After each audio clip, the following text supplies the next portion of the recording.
The UK government has recently secretly supplied Ukraine with an additional batch of Storm Shadow cruise missiles. This was reported by Bloomberg, citing its own sources. The exact number of missiles delivered has not been disclosed. The article states that the missile delivery was carried out to ensure Ukraine has sufficient stockpiles ahead of the winter months, during which, according to the UK, the Kremlin may intensify attacks on Ukrainian civilians. Bloomberg emphasizes that the UK and its allies are trying to show Vladimir Putin that Western support for Ukraine will surpass the Russian economy's ability to sustain its military efforts. Storm Shadows are high-precision, air-launched guided missiles with a range of over 250 kilometers. Ukrainian forces first used British long-range weapons against military targets on Russian territory in November of last year. In October of this year, the General Staff of Ukraine announced that a strike had been carried out. The Bryansk chemical plant was hit using long-range Storm Shadow missiles, which managed to penetrate the Russian air defense system. On October 21st, 2025, the air forces of the Armed Forces of Ukraine, in coordination with the ground forces, naval forces, and other components of Ukraine's defense forces, struck the Bryansk chemical plant. The agency also shared that the Bryansk chemical plant is an important part of the military-industrial complex of the aggressor country. Recently, the Wall Street Journal reported that the US administration has lifted a key restriction on Ukraine's use of certain missiles. These are long-range missiles provided by Western allies, which has allowed Kyiv to expand attacks on targets inside Russia. They were also awaiting approval from President Donald Trump to provide Ukraine with long-range AGAVK missiles.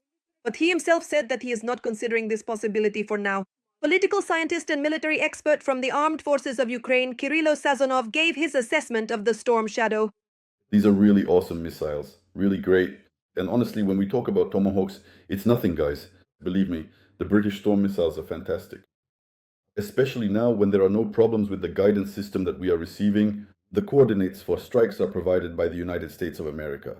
And this will continue because Russia's attempt playing games with Trump ended very badly. Earlier, Anatoly Krapchinsky, deputy general director of a company producing electronic warfare equipment and an aviation expert, stated to the Ukrainian Defense Forces, ATACMS and Storm Shadow missiles are needed more than the American Tomahawks. According to military observer Denis Popovich, with the help of Storm Shadow missiles, the Ukrainian armed forces will be able to keep Crimea and the Kerch Bridge under full fire control.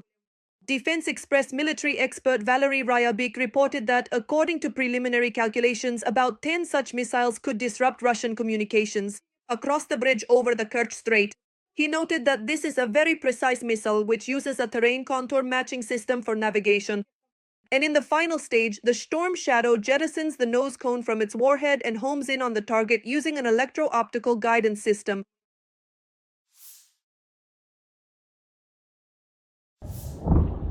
Oh, I'm really so scared. I am literally trembling. Residents of Saratov and Engels heard the sounds of sirens and explosions on the night of November 3rd. In the Saratov region, the Saratov oil refinery once again came under attack. The attack was confirmed by the General Staff of the Armed Forces of Ukraine. As the agency writes, on the night of November 3rd, units of the Ukrainian Defense Forces struck the Saratov oil refinery in the Saratov region of the Russian Federation. The General Staff notes that the Saratov oil refinery is one of the oldest oil processing enterprises in Russia.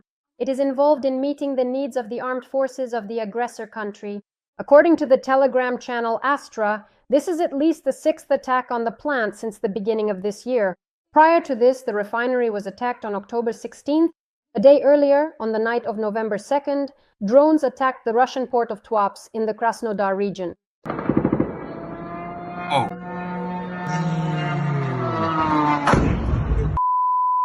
The operational headquarters of the Krasnodar region reported that, as a result of the attack, a tanker and an oil terminal were damaged. Satellite images showing the aftermath of the recent attack have appeared online. It is reported that at least 2 hits struck the pipeline of Transneft's oil terminal. Damage to an oil tanker has also been recorded. The port of Tuapse is one of the key hubs for the export of Russian oil and petroleum products. Recently, drones have been attacking Russia's oil refineries, energy facilities, and military enterprises almost every day. This is increasingly depleting the economy of the aggressor country, which is already barely holding on. As noted by Ivan Us, an expert from the United Ukraine Analytical Center on the Freedom Channel, a fuel shortage has already hit several Russian regions, and sooner or later it will reach its peak. So far, Moscow itself has not faced a major gasoline crisis. But everywhere else, whether west, east, north, or south of Moscow, problems are already starting to arise. And these problems will only get worse over time because the strikes are ongoing, persistent, and unremitting. Russians may end up not only without fuel, but also without electricity. Drones are striking more and more thermal power plants in Russian regions. As journalist Michael Naki reports, residents of the aggressor country are facing the threat of a blackout. In particular, this warning was issued by the commander of the Unmanned Systems Forces, Robert Madar Brody. The Ukrainian armed forces have already carried out numerous strikes on power stations and substations. Electricity and heating are periodically cut off in many cities across Russia and in the occupied territories. Naki reminds us that Ukraine is attacking Russia's energy facilities in response to Russian terror against Ukrainian energy infrastructure. The journalist believes that very soon this campaign will reach a new level, with Flamingo missiles being used almost daily. And then Russians will surely feel the consequences of the war they started. Meanwhile, in Russia's Belgorod, local residents have already started stealing generators that were meant to protect against blackouts. This was stated by the governor of Belgorod region, Vyacheslav Gladkov, who called the situation a catastrophically big problem. The government of the Russian Federation is looking for those to blame for the breakdown of negotiations between dictator Vladimir Putin and US President Donald Trump in Budapest. The Kremlin placed the blame for this on the Russian Foreign Ministry, since the memorandum with its unrealistic and excessive demands, which sounded like an ultimatum, caused Trump's anger and the subsequent cancellation of the meeting. Lavrov has been named the main culprit. It was he whom the Western press called the main factor in the cooling of relations with the US. Several media outlets report that Lavrov came to the meeting with Secretary of State Marco Rubio unprepared, refused to engage in discussion, and took an overly hardline stance on Ukraine, trying to follow the Kremlin's instructions to the letter.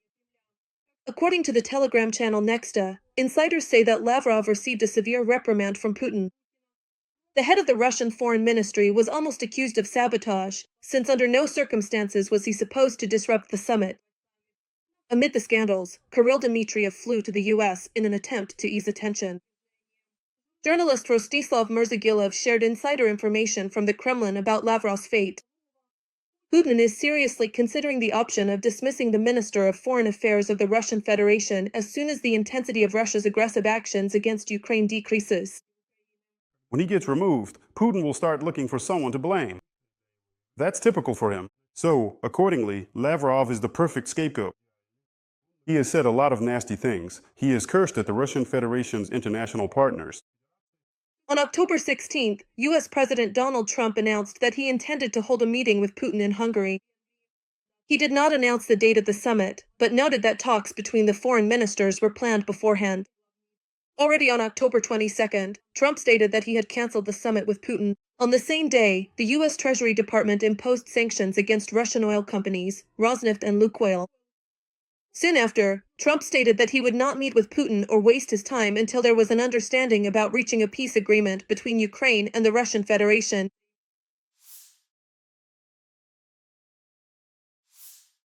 The situation in the Pokrovsk direction of the Donetsk region remains tense. According to the latest data from Deep State, the enemy has advanced near Pokrovsk and close to Volnovo. According to reports from the General Staff of the Armed Forces of Ukraine, as of 8 o'clock in the morning on November 3rd, Ukrainian forces have repelled 68 assault actions by the aggressor in the Pokrovsk direction. As stated by Ukrainian President Volodymyr Zelensky in his evening address on November 2nd, there have been results in eliminating Russian occupiers in the Pokrovsk direction. The front. There were reports from the military today. First and foremost, attention is on the Pokrovsk direction. There are results in eliminating the occupier. I would especially like to mention the units of the 79th Separate Air Assault Brigade. Zelensky also thanked the Ukrainian military for their effective and active actions both in the Pokrovsk area and in Kupiansk. Earlier, Bild analyst Julian Robka reported that Russian forces have entrenched themselves in almost all areas of Pokrovsk. According to him, more than 1,000 Ukrainian soldiers are holding the defense within the city. The enemy forces outnumber the Ukrainian troops by 10 times and possess significantly greater firepower. At the same time, as the commander-in-chief of the armed forces of Ukraine, Oleksandr Syrsky, stated on November 1st, there is no encirclement or blockade of the city. On his Telegram channel, he reported, In the Pokrovsk-Mirnohrad agglomeration, our soldiers have to withstand the pressure of an enemy group numbering in the thousands, which continues to attempt to infiltrate residential areas and cut off our supply routes. However, there is no encirclement or blockade of the cities. We are doing everything possible to maintain logistics. Syrsky noted that a comprehensive operation to destroy and drive out enemy forces from Pokrovsk is ongoing. According to him, the enemy in Pokrovsk is paying the highest price for its attempts to carry out the Kremlin dictator's order to occupy the Ukrainian Donbas.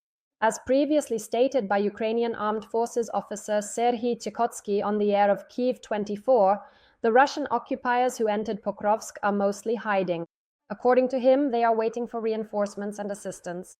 According to the General Staff of the Ukrainian Armed Forces, as of November 3rd, Ukrainian troops repelled 12 enemy attacks in the areas of the settlements of Vovchansk, Vovchansky Khutori, Tyke, and Otradne in the southern Slobozhansky direction. In the Kupiansk direction, on November 2nd, there were 13 attacks by the invaders, all of which were repelled by Ukrainian soldiers. In the Lyman direction, the enemy attacked 7 times, attempting to break through the defenses in the areas of the settlements of Hrikivka, Kolodets, Zarekne, and towards the settlement of Korovi Yar. In the Kostiantynivka direction, the enemy carried out 18 attacks. In the Oleksandrivka direction, the enemy launched 29 attacks on November 2nd. The remaining sectors of the front remain less tense. Since the beginning of the full-scale invasion, the occupiers' losses have amounted to more than 1,144,000 people.